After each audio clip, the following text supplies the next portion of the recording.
மெட்ராஸ் வடகரி அப்படி இல்லாட்டியும் சைதாப்பேட்டை வடகரி அப்படியும் இல்லாட்டியும் நான் எங்கள் வீட்டு வடகரி எப்படி செய்கிறேன்னு பார்க்கலாம்.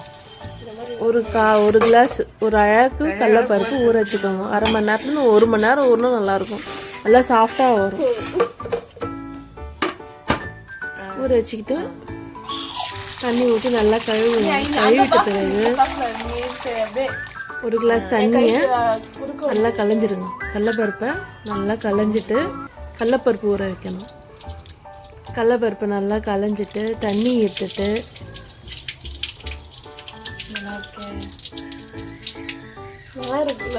நல்லா பாஸ் ஆகுது.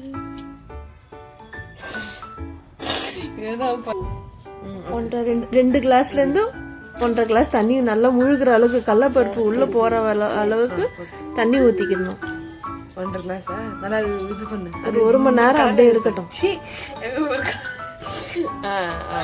ஒரு 1 மணி நேரம் நல்லா இருந்தால் சாஃப்டாக இருக்கும். வடகரி நல்லா சாஃப்டாக இருக்கும். ஆயிடுச்சு. கடலைப்பருப்பு நல்லா ஊறிடுச்சு. ஊறிட்டு மிக்ஸி ஜாரில் போட்டுக்கோங்க. மிக்ஸி ஜாரில் போட்டு அரைச்சிக்கணும். ஒன்றும் அதிகமாக அரைச்சிக்கணும். ஒரு 4லேருந்து ஒரு 6-8 பல்லு பூண்டு, உப்பு தேவையான அளவு உப்பு போட்டு மிக்ஸி ஜாரில் நல்லா ரொம்ப நைஸாக அரைக்கூடாது, ரொம்ப குறகுறம் அரைக்கூடாது, மீடியமாக அரைச்சிக்கணும். அரைச்சிக்கிட்டு இப்போ நான் காமிக்கிறேன் பாருங்க. இந்த பதத்துக்கு அரைக்கணும். ரொம்ப நைஸாக இருக்கக்கூடாது, ரொம்ப குறகுறன்னு இருக்கக்கூடாது, ரொம்ப பருப்பாக இருக்கக்கூடாது. வெங்காயத்தை அரிஞ்சிக்கலாம். வெங்காயம் அரிஞ்சிட்டு பச்சை மிளகாய், வடகரிக்கான பச்சை மிளகாய், வெங்காயம், கறிவேப்பிலை அரிஞ்சிட்டு அதில் போட்டுக்கலாம். போட்டு மிக்ஸ் பண்ணிவிட்டு சோம்பு இருந்தால் சோம்பு போட்டுக்கோங்க. வீட்டில் சோம்பு இல்லை, சரி அதனாலலாம் பண்ணுறது. பச்சை மிளகா, வெங்காயம், கறிவேப்பிலை போட்டு கலந்துக்கலாம். நல்லா கலந்துட்டு இட்லி தட்டில் ஒரு உருண்டையாக போட்டு போடலாம். கலந்துக்கிட்டேன். கீழே இட்லி ஊற்றிருக்கேன். நான் 2 தட்டு கீழே இட்லி ஊற்றிருக்கேன். மேல் தட்டில் வடகரி போடுறேன். உருண்டையாக பிடிச்சி போட்டுருக்கோம். போடு. போடுவோம். இது ஆயில் வறுக்க தேவையில்லை, எண்ணெயில் வறுக்க தேவையில்லை, லெஸ் ஆயில். இதே மாதிரி எல்லாமே ஃபுல்லா போட்டு தாளிக்கு மட்டும் ஒரு 4 ஸ்பூன் 3 ஸ்பூன் எண்ணெய் போடும். இந்த மாதிரி செஞ்சு சாப்பிட்டாக்கா உடம்புக்கும் ஆரோக்கியம். வடகரி சாப்பிட்ட மாதிரி ஒரு திருப்தி இருக்கும். ஆயில போட்டு வறுக்க மாட்டோம். இது ரொம்ப ஒரு மாதிரியா நெஞ்செல்லாம் கறிக்கிற மாதிரியே இருக்கும். இந்த மாதிரி போட்டு சாப்பிட்டீங்கன்னா நல்லா இருக்கும், ஹெல்த்துக்கும் நல்லா இருக்கும். மூடி வச்சாச்சு.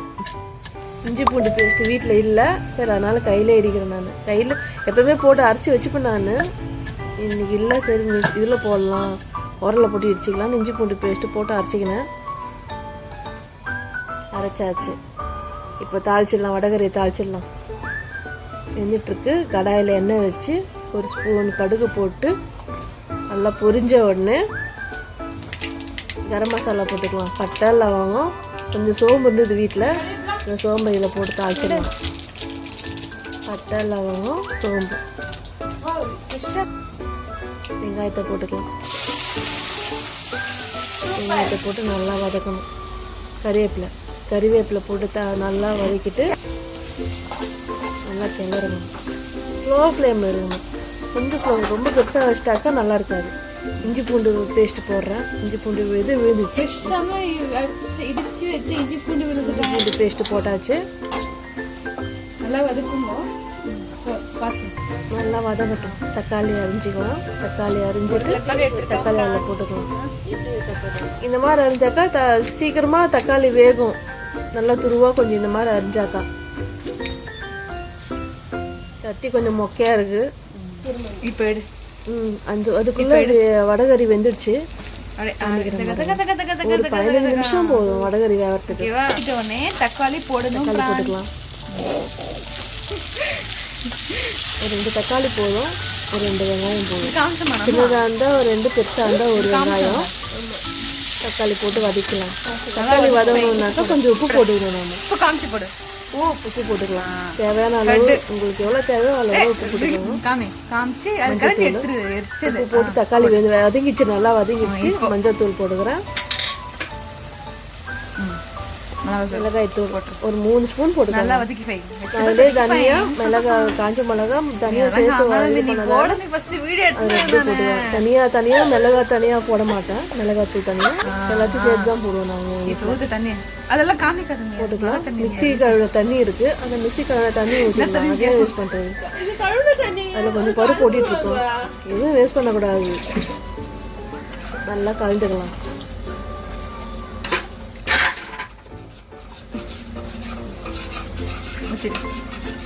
நல்லா கலந்த பிறகு வெங்காயம் சாப்பர் கவுன தண்ணி அதையும் வேஸ்ட் பண்ண அதையும் கழுவி ஊற்றிக்க வேண்டியதுதான்.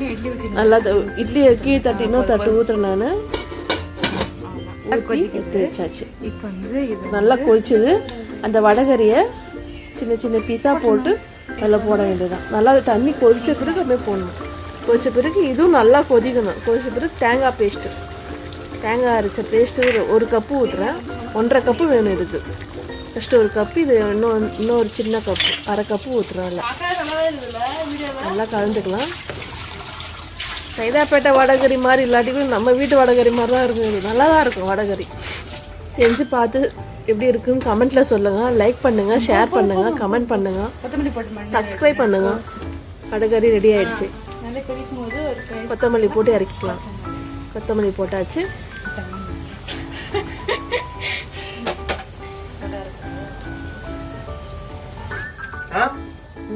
ரெடி ஆயிடுச்சு பாருங்க. வடகரி நல்லா ரெடி ஆயிடுச்சு. ஒரு கப்பில் வச்சுட்டு ரெடி ஆயிடுச்சு. இட்லிக்கு வடகரி, சாஃப்டான இட்லி. மிச்சம் இருந்த மாவில் பசங்க வடகரி வடை போட்டுக்கலாம், போண்டா போட்டுக்கலான்ட்டு அதில் வடை போட்டுக்கினாங்க பசங்க. நான் 2 எடுத்துக்கிட்டேன். Thank you guys.